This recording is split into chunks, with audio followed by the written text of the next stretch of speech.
بسم الله الرحمن الرحيم، والحمد لله والصلاة والسلام على رسول الله صلى الله عليه وسلم. أهلا بكم وحلقة جديدة من قناة احترف اكسل مع ممدوح. النهاردة يا جماعة بنكمل دالة سام برودكت وازاي ممكن ندمجها مع دالة في لوك اب. تعالوا مع بعض بس نفكر بعض بدالة سام برودكت وازاي تقدر تستخدمها وفقا لشرط معين. هنقول هنا مثلا لو انا عندي مجموعة من المنتجات باكوادهم والكميات المباعة منهم وسعر الوحدة، وانا المطلوب مني ان انا اجيب قيمة المبيعات وفقا لكود المنتج اللي انا هختاره. انا هنا عامل داتا فاليديشن لاكواد المنتجات. فالاول هنا هستخدم دالة سم برودكت، بس هعمل سم برودكت واقول له هفتح قوس كده، اروح عامل الاري بتاعي اللي هو ده يكون بيساوي الكود ده، وبعد كده هعمل علامة فيه واقول له الكمية في سعر الوحدة، واقفل القوس. اقفل القوس ده الاول اللي هو بتاع المدى واقول له اوكي.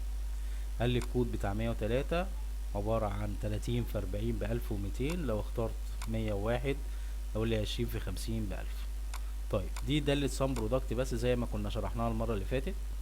وليه قلنا احنا بنحط فيه بدل علامة الكومة؟ عشان في بعض الاحيان ما بينفعش تعمل الكومة بس، فالافضل ان انت تستخدم فيه. طيب هنا هنستخدم سم برودكت مع في لوك اب. تعالوا مع بعض نشوف ازاي. سم هنقول يساوي سم برودكت كده، وهقول في لوك اب، هستخدم دالة في لوك اب.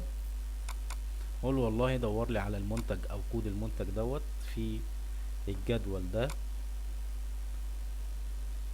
وهات لي العمود رقم 3 اللي هو الكمية المباعة. انا عايز الكمية فهقول له رقم 3، وعايز النتيجة تبقى فولس او exactly match، وهقفل القوس وهعمل كوما.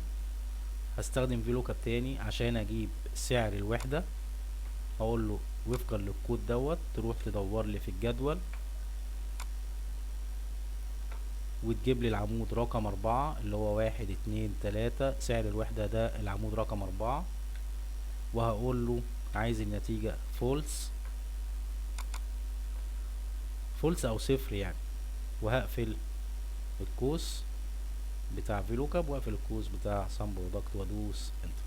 طلع لي نفس الناتج اللي انا عملته بسام برودكت. بس لا، عرفنا اهميه ده للسام برودكت، انت ممكن تستخدمها لوحديها او تحل مكان فيلوكاب او كاونت اف او سام اف.